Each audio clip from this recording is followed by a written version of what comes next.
তারা তো নির্বাচন জিততে হবে যে কোনোভাবেই। এখন পিয়ার পদ্ধতিতে আয়োজন যাবে না, এই কি বলে জাতীয় ইয়া ছাড়া কি বলে যেটা যার যে দাবি কারো পূরণ হলো না, আমার দাবি না অপূরণ হতে পারে, যাবো না।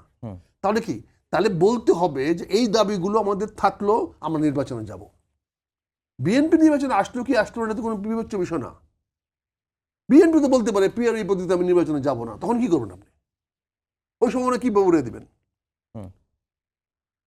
কারণ বিএনপি তো বলে না যে আমি পিয়ার পদ্ধতি মেনে নিলাম, বিএনপি তো বলতে পারে আমি পিয়ার পদ্ধতি মানি না, তাহলে আমি নির্বাচনে যাব না। তাহলে কি বিএনপি ছাড়া নির্বাচন করতে পারবেন? হবে? আমাদের কথা হলো বাংলাদেশে আমাদের সামনে, জনগণের সামনে, বর্তমানে সারা দেশের সামনে ফেব্রুয়ারি নির্বাচন ছাড়া আমাদের কোনো দেশপ্রেমী বিকল্প নাই। জাতির প্রতি দায়িত্বশীল কোনো বিকল্প আমাদের সামনে নাই। আমরা রাজনৈতিক স্বার্থ হতে পারি, ব্যক্তি স্বার্থ হতে পারি, দলীয় স্বার্থ হতে পারি, কিন্তু সবগুলি হবে কায়েমি স্বার্থবাদী।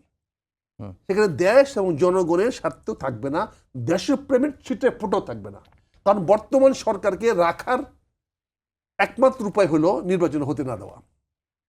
নির্বাচন হতে না দেওয়া হলে দুইটা জিনিস হবে বা তিনটা জিনিস হতে পারে। একটা হলো বর্তমান সরকার আরো কঠোরভাবে তাদের ক্ষমতা আঁকড়ে ধরে থাকবে, অথবা সেনা কু হয়ে সামরিক বাহিনী থেকে একটা অভ্যুত্থান হয়ে এই সরকারকে পতন দিয়ে দেওয়া, অথবা বৃহত্তর রাজনৈতিক দলগুলোর মধ্যে কলহে নামিয়ে নেওয়া যাওয়া, পরস্পর বিরোধী কলহে নেমে যাবে একজন রাজনীতিবিদদের, যেটাকে আলটিমেটলি একটা গৃহযুদ্ধের দিকে নিয়ে যেতে পারে।